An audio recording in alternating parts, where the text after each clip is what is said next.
Yeah. You want to like him, but you can't. Are you listening? What? Are you listening? Did you bring me on this show to insult me? Yeah. That's what I'm saying. That's what I'm trying to say. Yeah. Hey, y'all don't want it with us, man. We straight gangsters over here. Straight man. gangsters.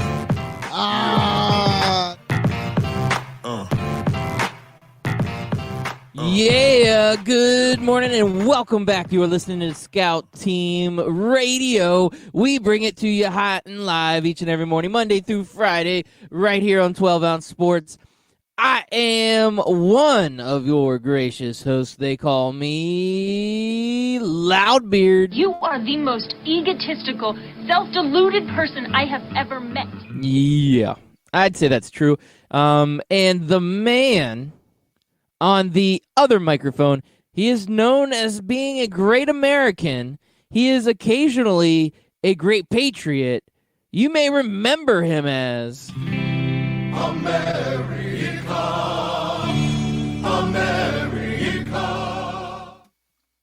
Yes, ladies and gentlemen, boys and girls, children of all ages, it is your boy Chris America coming to you live this, Wednesday, January the 22nd, 2020, and Loudbeard, it's been a long time, man. I'm sorry I took such a long break. Was supposed to be back yesterday morning, but yeah, I kind of did it to myself, guys. I missed my flight. It was a little bit my fault. Mostly Houston Airport sucks.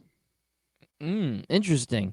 So, what were you doing? I didn't even know you were going on a trip, and then you sent me a text last week. So we ended the show, or we didn't do the show the last couple days of last week, and then Monday was a holiday, so I was like, okay, no show for the holiday, and then yesterday you missed your flight. So what were you out doing? Were you just, I don't know, enjoying the world? Is that what you were doing, Chris America? Yeah, pretty much, man. Just trying to, clear my head, do some traveling. Have a friend out there, so we hung out.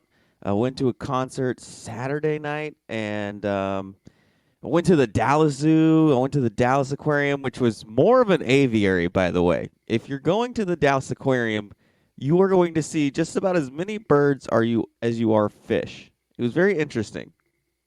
Interesting. You know what? That sounds kind of cool, though. I wouldn't mind an aviary. Now, I do want to all of our bird friends out there, I do want to go ahead and just let them know that they can hit us up on Scout Team Radio or on Twitter at Scout Team Radio, where we had just a tweet come in this morning. And this guy doesn't want to talk about birds, Chris America. He likes aviaries, but he really wants to talk about juice. So we got Scott Kaiser tweeting in already this morning. He says, "About time. Let's get that juice talk in." Man, okay, so he's already like hot Kaiser's, this morning. Yeah, he's on that juice diet, which I don't think I could ever do. Like that whole juicing thing, I don't think I can get into that, Loudbeard. My stomach needs sustenance. It needs something solid in there. I've done the keto diet before, and even with that, my stomach just craves those damn carbs, man. It needs something, I don't know, something to make me feel full. Yeah, you're preaching to the choir here, my friend, because I'm not that good at diets, and I do love eating food, as it is shows with my round Santa Claus style belly that I carry. And I don't know if I could do a juice diet. Now, maybe I could do one of those like 3-day juice cleanses, because sometimes you just gotta get that juice, right? I mean, sometimes you got the juice. And Jimmy G, does he have maybe juice? Jimmy G has the juice. I don't have the juice because I couldn't even do 3. I don't even know if I could do a 3-hour juice cleanse, Loudbeard. Yeah, and usually it's not just like regular juice. They give you like really gross like kale juice and stuff. Like kale with like wheatgrass. Yeah, and then they're like, this one's chunky carrot juice, and you're like, oh god, why are there chunks in this carrot juice? Why are we like? Why are we doing like orange juice? Why not? What's wrong with orange juice? But yeah, somebody who else can't do the juice for 3 hours is Aaron Rodgers. He didn't have the juice. Oh, yeah, he cannot do a juice cleanse. Not for a 3.5-hour football game, can he? No, that juice cleanse did not work out very well. I mean, he got cleansed. As in he got his clock cleaned by that Niner defense. God, they ate him up in that. But they weren't even the story, right? Who was the story of this game? To me, the story of the game is Anthony Mack and how he talked trash for 3 weeks leading up to it, or 4 months leading up to it, and how he got to disappear after the game was over and it was over. So that's the story to me. But you're probably talking about something else. That is probably the biggest story. But nationally, we went into the weekend, and if you are a fantasy football daily fantasy guy, you were all in on Derrick Henry, or not Derrick Henry, right? Is it Derrick Henry? Yeah, No. Derrick Henry, the running Derrick back Henry. for the Tennessee I was Titans. like, no, yes. it's Mark Henry. It's not Derrick Henry. I'm like, which one's the world's wrestler? strongest man from WWE. Yes, they're two different Derrick guys. Henry. He went in there thinking, I'm going to buy him up, but somewhere in all those fantasy football lands, those daily fantasy guys, somewhere people bought up Raheem Mostert for very, very Mostert. cheap. Mostert? Raheem Mostert. Yep. They picked him up really cheap, and they won their daily fantasy. They killed it with 29 carries, 220 yards, 4 touchdowns, Loudbeard. Is that what you were expecting? Who was going to be the star of the weekend? No, that wasn't going to be the big star of the weekend. But I think what happened is what we expected to happen.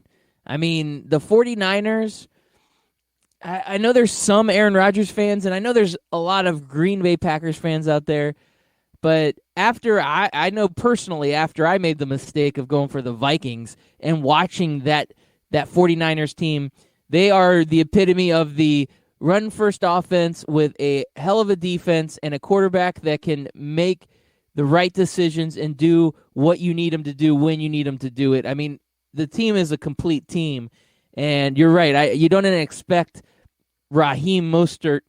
I'm going to say Mustard. No, I don't think that's it either. No, I'm going to just go with it. I think it's Mostert.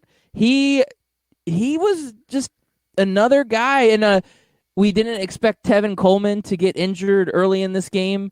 So Tevin Coleman and him would have had a little bit more of a split, but that's what happens in football. And next man up totally carried the load there for San Francisco. And that running game, that's a running game that you got to watch out for. You're right. Derrick Henry was the headline going into the weekend as far as running backs go, and he was not the headline going out of the weekend. Yeah, the 49ers running attack, I think, has been very underrated going in. We got a Twitter tweet coming in. Scott Kaiser says, live look at Max Scout team after half of a season of trash talk, and he tweets a gif of Ghost or Casper the Friendly Ghost. Yeah, I'm laughing at that one. That one's getting me going pretty good. Yeah, so Mostert. I'm pretty sure that's right. Mostert. Mostert. I'm pretty sure it's Mostert. Mostert. Scott Kaiser says it's pronounced Mostert. Well, I'm going to go ahead and give that one a heart on Twitter. That's what we do at Scout Team Radio. I should give it a smiling, winky emoji face, but I'm not. I'm going to go ahead and like that one. That's what we do here. Oh boy, yeah. We'll just call him Monster from here on out. I mean, he had a monster game. Yeah, he did have a monster now game. It's Mose Turt.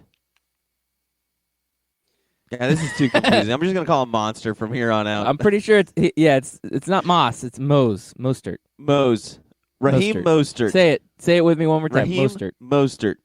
There we go. You got it. Nailed it. 14th try. You got it. That's pretty impressive.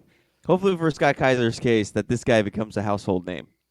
Well, if he has the performance like he did in the NFC Championship game in the Super Bowl, I mean, to me, that would be an MVP performance. So he would become a household name. That would be, yes, 220 yards, 4 rushing touchdowns, definitely a household name.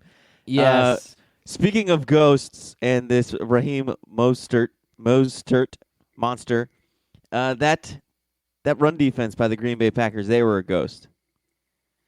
Yeah, they were. And, we've been off the air. I'm sure we would have been talking about this on Monday or Tuesday, but this is us talking about it like it just happened yesterday. And it feels like it still, because those were some big games this weekend. And the Green Bay Packers, you're right. They weren't ready for what this team was. So the run defense for the Packers was basically Casper the Ghost. And Aaron Rodgers, basically Casper the Ghost. I mean, this whole Green Bay Packers team, I mean, there was no life in this team at all. No life at all. And it was just a hard game to watch because, I mean, not hard to watch as far as being a fan and enjoying it. It was hard to watch because it really wasn't competitive. You expect these games to be the two best teams in the NFC, and you expect there to be some competitiveness. And at no point did I think that the 49ers were ever in jeopardy of losing this game. They got off to a big lead, and they never looked back. This is where college football apologists will point to something like this and say, see, the college football does it better. And that's because I felt like the Green Bay Packers were not the number 2 team in the NFC this year. By record, they were. But when you just watched Green Bay play, did you ever sit there and think, like, this is a team destined for the Super Bowl? No, I never gave that thought. I mean, they did their business, and they won the games they needed to win, but it was never a moment where I was like, this Green Bay team is a team of destiny, that they're dominating games. They never dominated games. It seems like they just did enough to win close games, and that helped them get to where they were at. But a team that dominated is the San Francisco 49ers, and they dominated this game. And the Packers, you're right. I wouldn't look at them as the second best team in the NFC. Or maybe we're talking about the NFC not being that good if that's the team that's going to represent you as the second best team. I mean, it really was almost an embarrassment at that point. Well, like halfway, maybe 3/4 of the way through the season, we were looking at the NFC and saying, man, this is going to be a really, really competitive NFC playoffs. And it turned into that for the most part, but man, once Seattle, their rushing team or their running back core got depleted, just utterly destroyed, like something I've never seen before, where they're having to sign guys out of retirement to come help them out. Seattle was kind of coming in with a very, very large limp in their leg, and Minnesota, we knew they were good. We just didn't think they were good enough to beat the New Orleans Saints, and we were expecting the Saints to kind of make the run to the NFC Championship. That was a team you could look at and say, man, if the Saints get hot, they could win the NFC and make it to the Super Bowl. But I never felt that way with the Packers, and they had a lot of close games, and then you kind of just watch them play week in and week out, and they played the AFC West, and they played the NFC East. That made up 8 of their games, and when they finally played Kansas City, Patrick Mahomes was out. So you still didn't have answers as to how good Green Bay was. You're like, yeah, they beat Kansas City, but Patrick Mahomes wasn't there. So is that really something you could, use to gauge how good the Packers are? I didn't think it was. There was never like a signature win where you thought, okay, man, Green Bay, they're the real deal this year. Yeah, you make up some great points there. I mean, the NFC East, being a Redskins fan, I'm embarrassed for how bad the NFC East is. We all know the Cowboys are an 8-8, if at best, type of team year in and year out. The Giants and the Redskins were absolutely awful, both in the top 5 in the draft. I mean, that's not competition. Unfortunately, I hate to say it's my team. That's not competition. And you're right, Patrick Mahomes not starting for the Chiefs. I mean, that is not what we're looking at. Who did they have started? Was it like Matt Moore or somebody like that? Yeah, somebody like that, yeah. That is not that your resume, it becomes not very impressive at that point.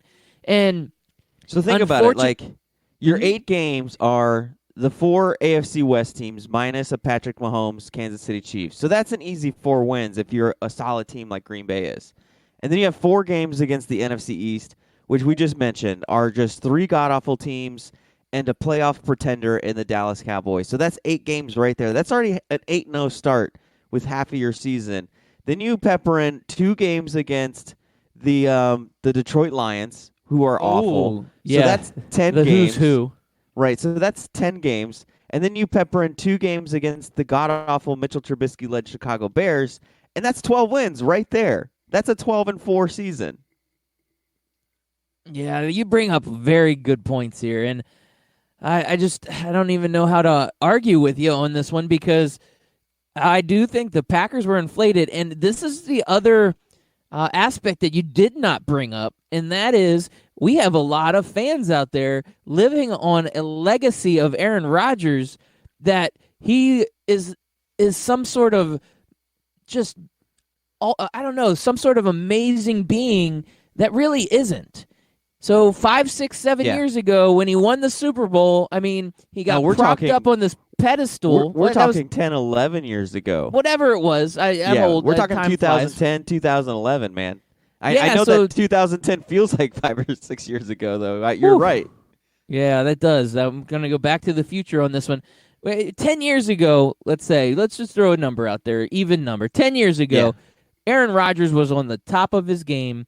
That Packers team, they won the Super Bowl. The next year, they were like 14-2 or 13-3. Like, they had an amazing season and made a playoff run. I mean, that was the height of Aaron Rodgers. And honestly, it has been a slow decline since then to the point where we're not realizing that he is very average at this point. And I know fans of Aaron Rodgers and fans of the Green Bay Packers would want to jump all over me and say, what, are you crazy? But he is an average quarterback at this point. He is not anything better than that. And the team was successful this year because they finally had a running game after years and years of having no running game. Aaron Jones had one of the best years of any Green Bay Packers running back ever, and that helped them out. Their defense, though it looks suspect in the NFC Championship game, was better than it typically is, and Aaron Rodgers did just enough to get by. And that, to me, is an average quarterback. I mean, you could probably put him up against Ryan Tannehill this year, and they're very similar. Yeah, you're right. They probably did have very similar stats, and they kind of had a similar run through the playoffs. I mean, one guy got a bye week because, again, we mentioned the schedule pretty much set them up. We're not saying the Packers are a bad team. They're just they're an above-average team that had a below-average schedule. And when they played good teams, they either got lucky that their main quarterback was out or they got throttled like they did by the 49ers earlier this season. Yeah, I'm with you on that. And I'm actually glad that it worked out the way it did because the best team in the NFC is now going to be representing the NFC in the Super Bowl. And that team that was just above average and just good enough to have good wins against bad teams, that team is not representing us. And that makes me feel good. Things worked out. The universe is now centered. Yeah. And Aaron Rodgers is not going to be put up on some sort of fake pedestal again. Yeah, the playoffs sorted it out for us. It weeded out our opinions and showed fact. We thought the Packers weren't good enough, but who are we to say this? And now the Packers had their chance to prove that we're wrong, and they couldn't. So the 49ers did, and they're Super Bowl bound. Jimmy G, 1-0 in NFC championships. He didn't have to do much, though, and I know that the man with the golden mic, the male aficionado, Anthony Mack, was like, oh, Jimmy G wasn't even responsible for that win. I said, well, when you got a running back who is getting you 7.6 yards a carry for one of the running backs, you got another running back who got you 21.5 yards per carry. Now, granted, he only had 2 carries, but still. And then, you got Tevin Coleman running for 3.5 yards a carry. You don't need your quarterback to do anything. No, you really don't. You go with the hot hand, and that's what the 49ers did. It's the right game plan, and that's what you got to go with. And for the all of defense our was taking care of the offense. What was it, like 17-0 at one point? So Yeah, you didn't really need quick. Jimmy G to go out there when you're having Jimmy G turn around and hand the ball off and he's gashing the defense. You're like, okay, well, let's just keep doing this until they stop it. And the Green Bay Packers couldn't stop it. Yeah, and for all of our new listeners out there, if we have any new listeners, this has been an ongoing situation. You talk about this male aficionado fellow. He was once a co-host here on Scout Team Radio way back when. He was one of the original founders of Scout Team Radio, and he likes to talk trash on social media. And halfway through the season, he started talking trash about this 49ers team. And Scott Kaiser, who's been tweeting in at us this morning, and we appreciate that, Scott, he is a big 49ers fan, and he took offense to some of these harsh sayings that our old pal, Anthony Mack, the male aficionado, some of the things he was saying. And all season long, he said, Jimmy G ain't got the juice. And when he says ain't got the juice, he means that this player is not as good as people are saying. And in the end, it was a fitting relationship of hate between this 49ers fan and this Packers fan. And for these two teams to play each other the way they did, and for the Packers to go down the way they did, I believe that is universal cosmic karma that has been struck down on our former co-host, Anthony Mack. Because Anthony Mack, you ain't got the juice. And I think right now, Scott Kaiser's got the juice. He says, he's tweeting in right now, he says, inject this first 20 minutes directly into my veins. That's the juice you need. This is like Major League Baseball all over again. Just inject it right into the veins. We need to get some home runs going. Chicks dig the long ball, but that's what we're doing. Get that juice right in there. You know, I think what bothers me the most about fans like Anthony Mack is they can never, ever, ever admit they were wrong. They just punt to the next week, punt to the next game, punt to the next excuse, whatever it is. At first it was like 49ers are fake. They're not even going to win the NFC West. Okay, the 49ers won. They'll be one and done in the playoffs. All right, so they made it past the first or the second round. They got the bye week. They'll lose to my Packers. Packers are going to show them what's up. And then they lose again. Okay, well, now the Kansas City Chiefs, they're going to be the one to prove that San Francisco are pretenders. And it's just like, dude, like, just come off of it. Just say you were wrong. Just say I thought that the 49ers were overrated at first, and now I've been proven wrong. I think Kansas City can beat them, but you know what? Mad props to San Francisco for making the Super Bowl. And I can't stand fans who just can't do that. You and I, we both started out probably halfway through the season, and I know that we were on Scott Kaiser's list of people he needed to keep receipts for, but we too believed, hey, like, the 49ers, they haven't played anybody. Let's wait and see what the season holds, and let's see what happens before we crown them the best team in the NFC, as they had that like little 7-0, 8-0 run, whatever it was. But then you and I finally came off of it. We watched more games, we got more information, and we were able to say, you know what? We were wrong about the 49ers. They are a legit team, and we even started picking them to win games. I think both you and I picked them to make it to the Super Bowl once it came to the NFC Championship game, right? Oh, yeah. And I made the mistake against the Vikings, and I said I'm not making that mistake again in the NFC Championship game. You and I both said Chiefs and 49ers. We were both on that bandwagon, and this is what it ended up being, and this is how it ended up going. Now, I don't know if you recall this at all, Chris America. So this is kind of a idiot sandwich and I'm a genius all in one, but at the beginning of the season, I wanted to go back and get the sound clip from this, but I would have had to dig through a lot of episodes, and I did not have the time to do that. But I remember at the very beginning of the season, before the NFL season started, I was asked who in the NFC and who in the AFC was going to go to the Super Bowl and who would win. And my prediction, and the NFC side might be embarrassing for me, and I'm gonna go ahead and admit that from the very beginning here. But I said that it would be the Chicago Bears versus the Kansas City Chiefs, and I said the Chiefs would win it all. So I'm half right, and I am a genius when it comes to predicting the AFC. But on the NFC, I remember sitting there saying, man, this could go to anybody. I looked at the Vikings. I was looking at, I didn't feel too confident about the NFC East, but I was looking at a couple different teams, and the Bears had that double doink the season before, and I thought that defense was going to be nasty this year, and I thought Mitchell Trubisky, maybe I was wrong about him originally when he got drafted. Maybe he was actually going to be pretty good, and man, I was way wrong. So on the NFC side, yes, I picked the Chicago Bears, and that was a absolutely disgusting pick. But on the AFC side, I was feeling Chiefs this year. It was a good pick. Good pick.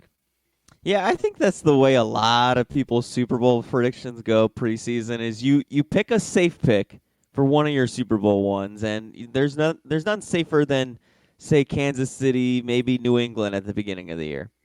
And then you try to get like a sexy pick in there, one that you hear a lot of people saying good things about, but nobody's really saying Super Bowl run. So you make that kind of Chicago Bears, Minnesota Vikings, maybe like a Philadelphia Eagles type pick.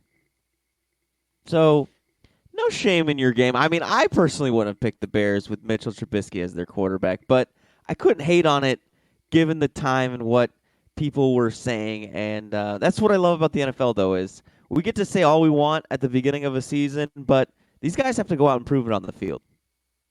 Yeah, and it just seems like each and every year there's a different contender. Now, I mean, we've had some consistency with the Patriots, but if you look outside of the Patriots, there has not been a team that has just been there every year, year in and year out.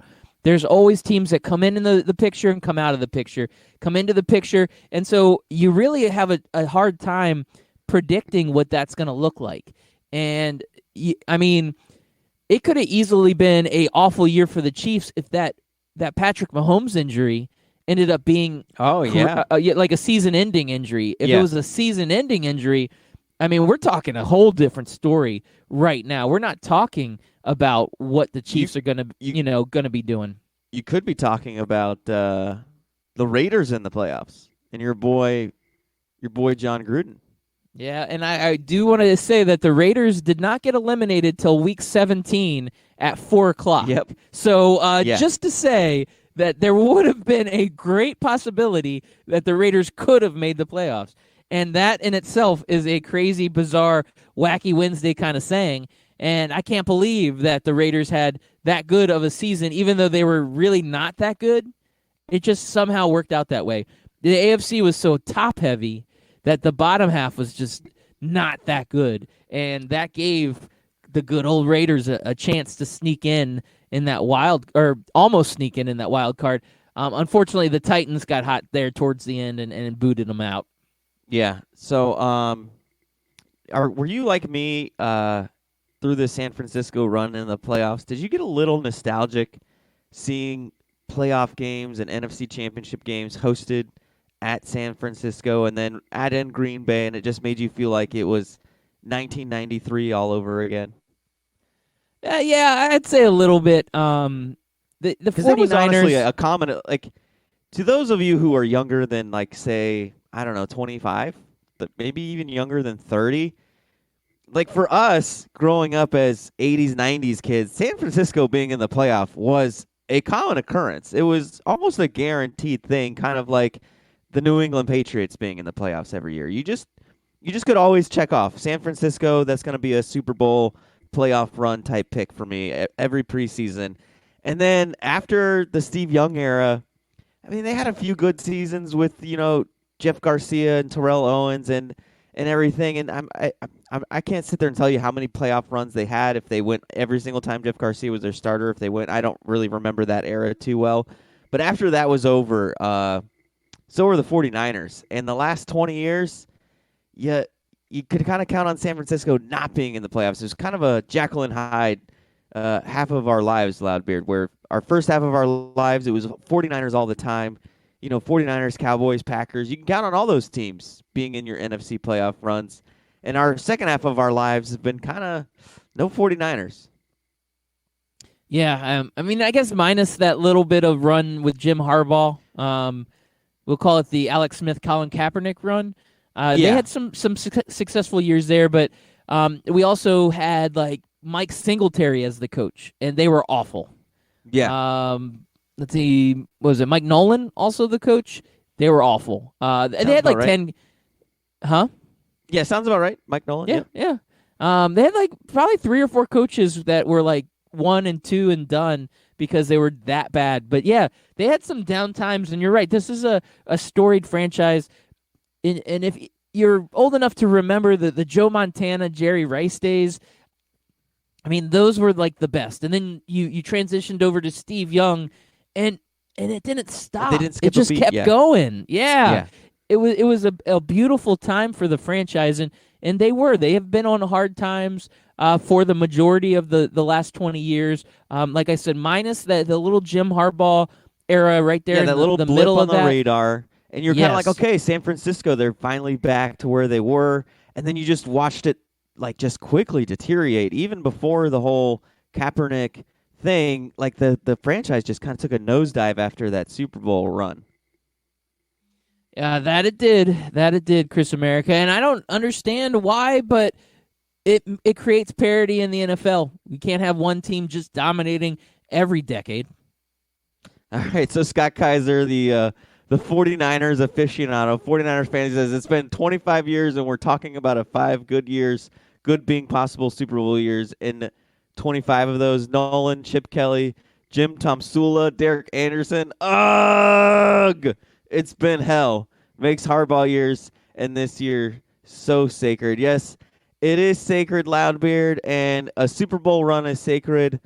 Stopping Derrick Henry is sacred. And another sacred thing that's sacred to baseball, Loudbeard, I'll tell you what that is on the other side of the break.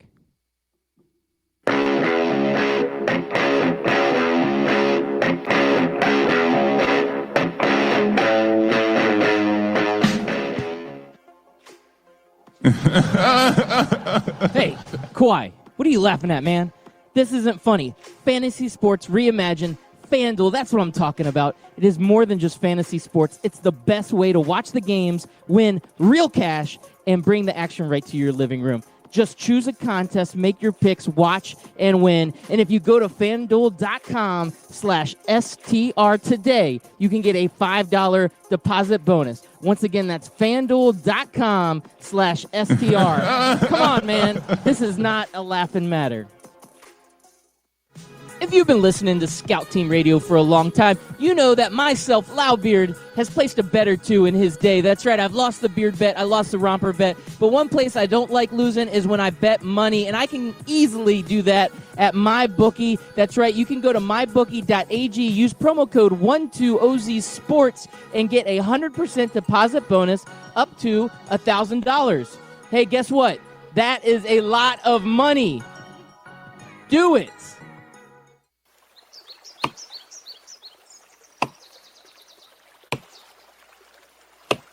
When I'm working hard, I build up a thirst for sports. That's when I grab a cold 12-ounce sports radio.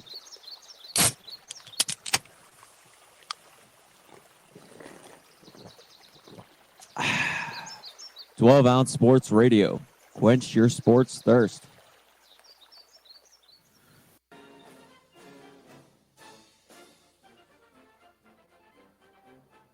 Hey everybody, it's your favorite Patriot, Chris America, and I want you to listen every single weekday, Monday through Friday, 6 a.m. to 7 a.m., and on replays from 11 a.m. to noon of Scout Team Sports. Listen, George Washington did not cross over the ocean blue in 1492 to defeat the Nazis, so you can listen to the same tired national clickbait sports stories. So once again, tune in to us every single morning, 6 a.m. to 7 a.m., and then we replay from 11 to noon.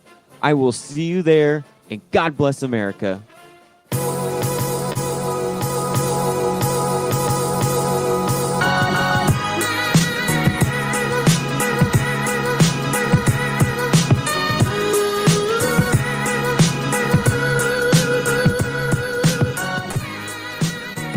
Welcome back. That's right. You are listening to Scout Team Radio. He is Chris America. I am Loudbeard, and we bring it to you each and every morning, Monday through Friday, 6 a.m. here on 12 Ounce Sports Radio. If you cannot catch us live, that is okay. We have a podcast. That's right. We record each and every show. We drop that podcast daily. You can go hit it up anywhere you find your podcast, Apple Podcasts, Spotify Podcasts, any of those places. Just search Scout Team Radio and you will find us. And I promise you will not be disappointed. No disappointments going on here. At least I'm guaranteeing it. Like, not being disappointed. Also, get interactive with us. We're live. That's pretty special. Coming to you live every morning, getting up early, getting all the sporting news in, and then talking about it on the air. But we like some interaction also. We got Scott Kaiser hitting us up this morning as we talk pretty heavily 49ers first half of the show. But that's okay. We got some more great sports news coming up. Chris America teased something about baseball. Baseball? And that is going to be in our next half hour here. So get interactive. Hit us up on Twitter at Scout Team Radio, and we will talk about whatever you want to talk about. We will read your tweets on the air. And, yeah, that's what we'll do, Chris America. But you talked about baseball? Yeah, baseball. This is why I love that we switched to being a daily show. I know it's a grind. I know it's a struggle. But this is why I like doing it, because when we were a weekly show, or we do weeks where we take time off, it seems to never fail, Loudbeard. When we used to have the Wednesday night show, big news would hit like Thursday or Friday, and then we'd have to wait till Wednesday to talk about it. And then now it's like when we go on vacation, a big story will drop out of the sky, and we don't get to talk about it. And what is sacred to baseball, Loudbeard, seems to just be cheating. Whether it's the Black Sox, whether it's, managers betting on their own team, steroid era, whatever it is. And now we have the video gate, the pounding on the trash can gate, the sign stealing gate, whatever you want to call it. I don't think they've given this an official name yet, but is it Manfred? Is he the commissioner of baseball? Rob Manfred? Yep, Rob Manfred. He comes down with a hammer, blows the Astros with full year suspensions for their two managers. He does what to the Astros? Blows them hard. Wow. Hits them with a hard blow, I think is what I meant to say. He blows them. Come on, man. It's my first day back on the mic. It's early. Oh, it's been a while. Oh, I'm not getting names right. I'm like sitting here like, does this name sound right? This name sounds right? And so I derailed you. Yeah, you derailed me. Plus I was getting yogurt from my son. Oh, there you go. Anyways, where was I going with that? Yeah, blows them hard. Baseball. He blows them up, but suspensions everywhere. We have managers getting fired everywhere. Red Sox, I was out for the week. And like when I'm out, like I don't pay attention to really any news or anything like that. I enjoy what I'm doing. I just kind of take my brain and I just turn it off. I turn off my social media for the most part. I don't disappear completely, but I go down by like 80% on what I pay attention to. Did they hand out their punishment for the Red Sox yet?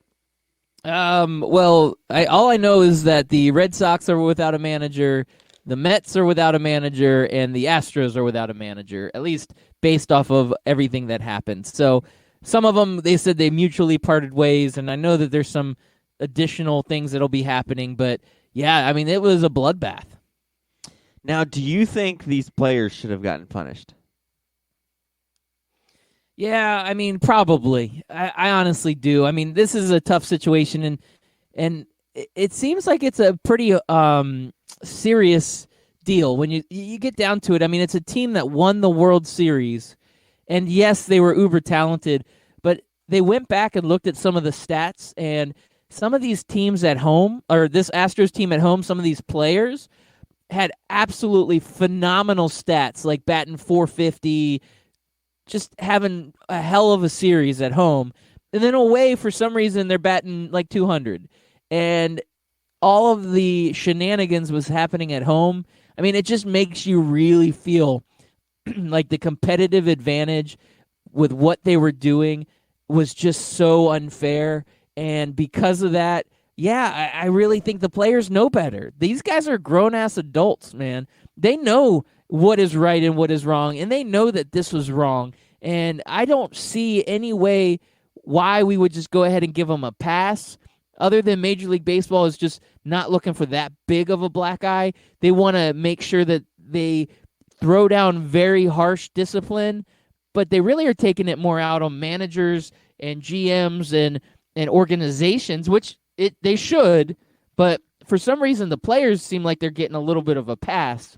But, it is what it is, and we got to live with how the commissioners is making this happen for the Major League Baseball. And a lot of these teams are self-governing. They're trying to make their own swift moves before Major League Baseball comes down and issues even harsher punishment. So, they're saying that they're mutually parting with these managers, but it's really that they're saying, okay, we're going to get ahead of it because we know it's coming regardless. Yeah, I think Rob Manfred took the easy way out on this. I think he looked at the players. He wanted to suspend the players, but he did not want this storyline to drag out. And that's what would have happened if he would have suspended the players, and then the players union would have got involved, and then there would have been all of these, these appeals and arbitrations and everything. And he's like, you know what?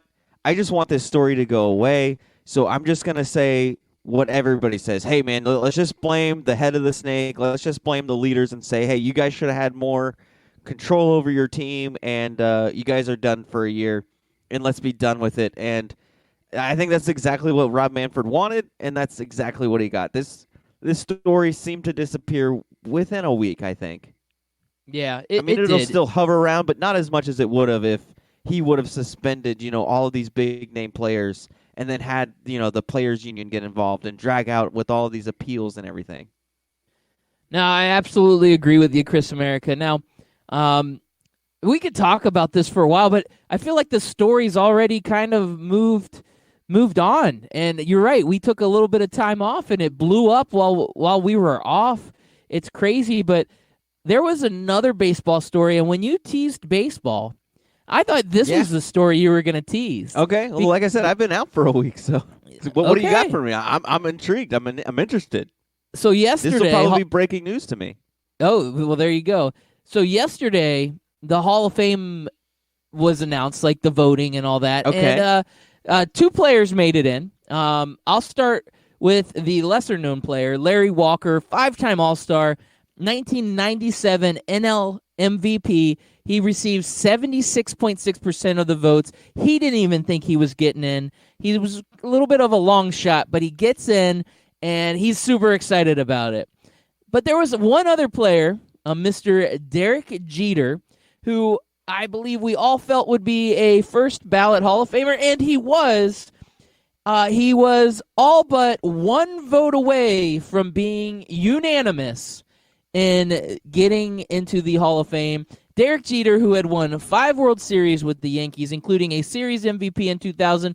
He was the 96th AL Rookie of the Year, 14-time All-Star. I mean, Derek Jeter is an absolute beast, and everybody knows Derek Jeter as being one of the greatest Yankees of all time.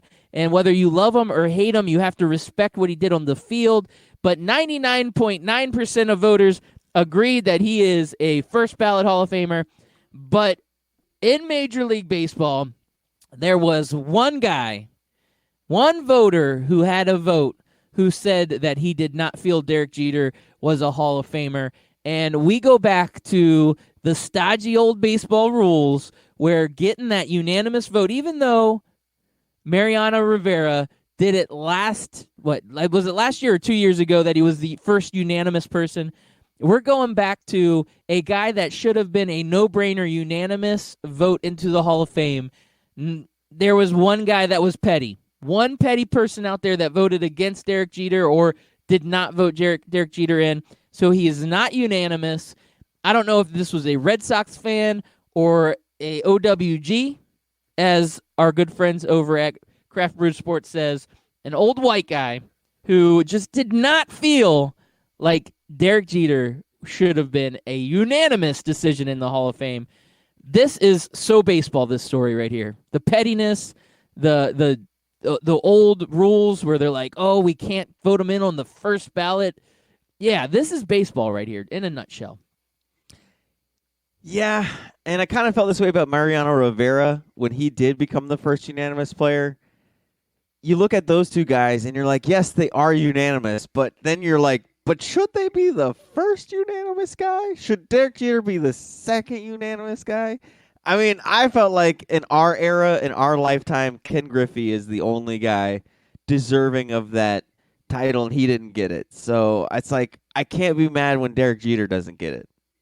So we have a question being posed on our Twitter line right now. Mike Berlan's tweeting, and he says, was the one voter a Red Sox fan or a Miami fan? Probably a Red Sox fan. I don't think Miami fans care as much about Derek Jeter or baseball or anything enough to be that petty. All right, I'd have to agree with that. It's got to be a Red Sox fan. I think the question should have been Red Sox fan or OWG, or both. Oh, Yeah, so Scott Kaiser says there's no doubt he was an OWG, but the question is, did he do it because he knew everyone else was going to vote for him, so it allowed him to vote for someone else? Looking objectively at it, but also throw the man a parade because it makes him happy. Because he's on team, I hate the Yankees, I hate Derek Jeter. Yes, I'm petty. He's on that team, and I can't blame him for it. But here's the funny part. Imagine if all of the voters were like, man, Derek Jeter, he's going to be a unanimous vote. So I'm going to go ahead and put on my vote, not Hall of Fame, just so I can be that one or two or three guys that didn't vote him in unanimously. And then everybody has that same mentality, and then Derek Jeter doesn't get in because everybody didn't want him to be unanimous. Yeah, you can't have that mentality, right? I've seen that can't, 'cause, happen. I mean, imagine if that did happen though, where like they're all on that petty train. We're like, yeah, I'm gonna have to vote no on this. Or do you think they just get together and like, all right, who's taking the no vote this time? Sammy, is it you? All right, Sammy, go ahead and get it. Let's see, Oliver, you got it next, and then Sechel, you got it next. I'm trying to think of like old man names. Sechel? Or Satchel. That Like was like Satchel an old... Page? Yeah, Like there you go, the Satchel. pitcher? Okay.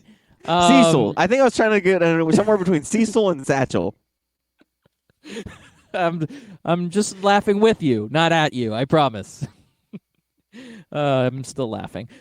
So Satchel, Cecil, whoever it was that voted, they should have also voted for King Griffey Jr. Yes, Mike Berlan agrees with you. He says, thank you, Chris America. Jr. deserved 100%. I think we're all in agreement on that. Yeah, Scott Kaiser says this was a Bart Simpson episode. Missed being class president because no one voted for him. That would have been hysterical if that happened to Jeets like that. I agree. I think it would be funny if it came out that he's like 10%. And then they went and they polled the voters and said, why didn't you vote for Derek Jeter? How did he only get 10%? And they all answered, well, I just didn't want him to be unanimous, so I voted no, thinking everybody else was just going to vote yes.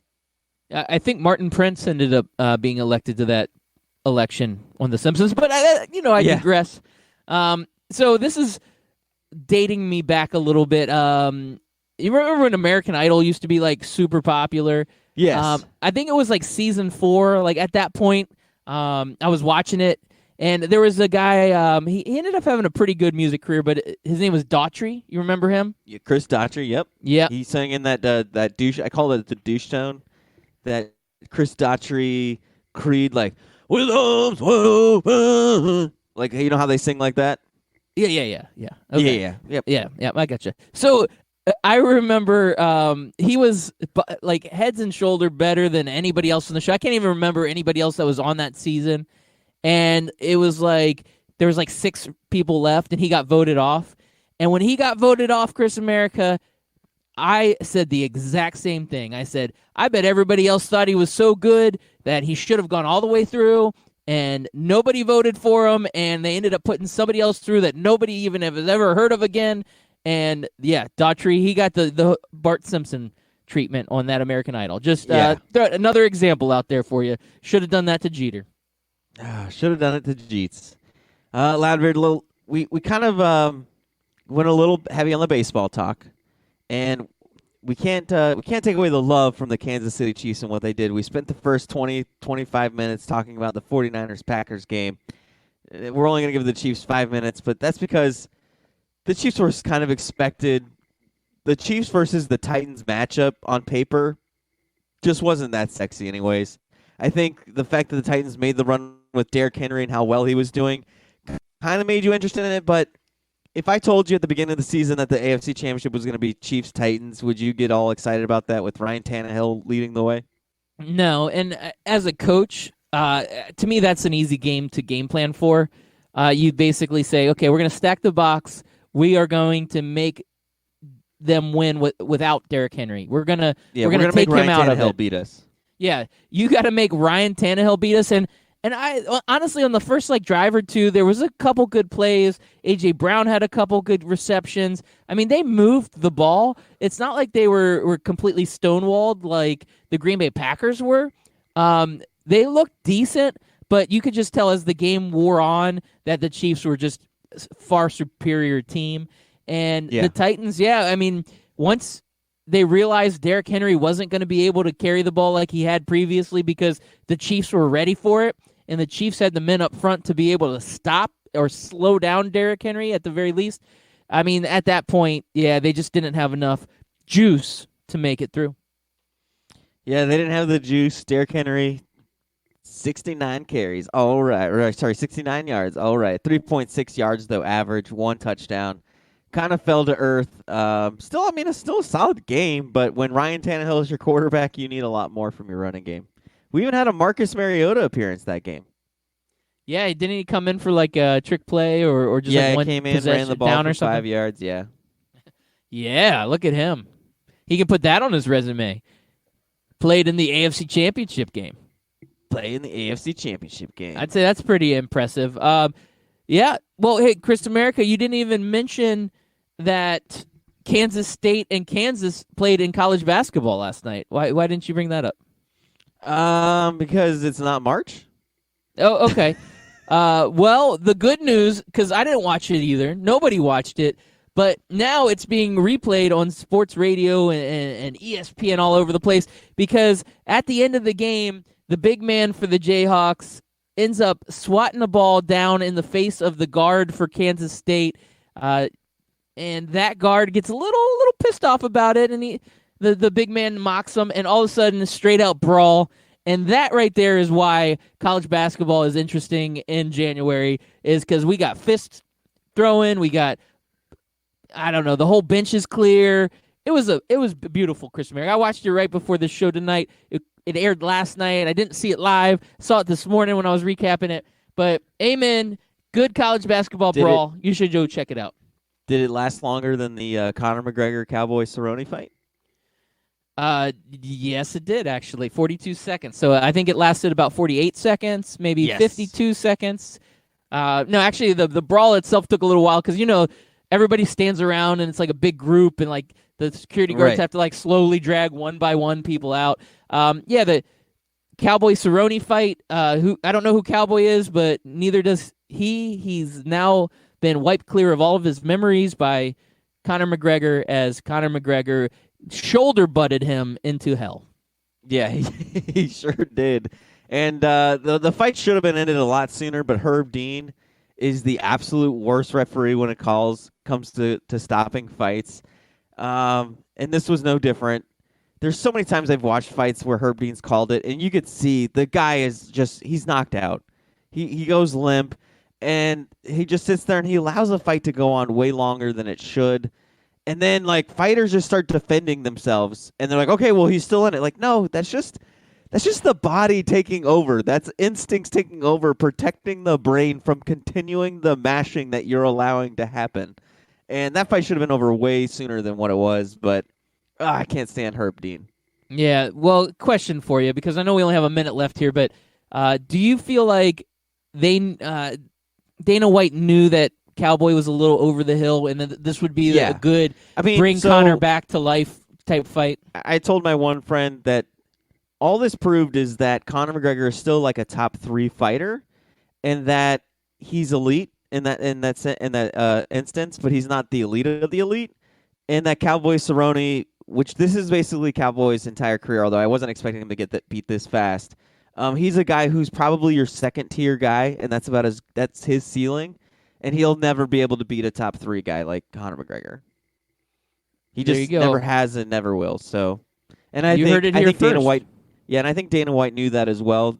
The over the hill part, and just the fact that he knew that Cowboy Cerrone was a household name that fans liked, but he knew that it wasn't a household name because he was a super elite athlete. It was just he was really good. He was good enough to get himself to be like the 4th or 5th best fighter in his division, but never ever to be that guy that's going to beat the elite of the elite in UFC.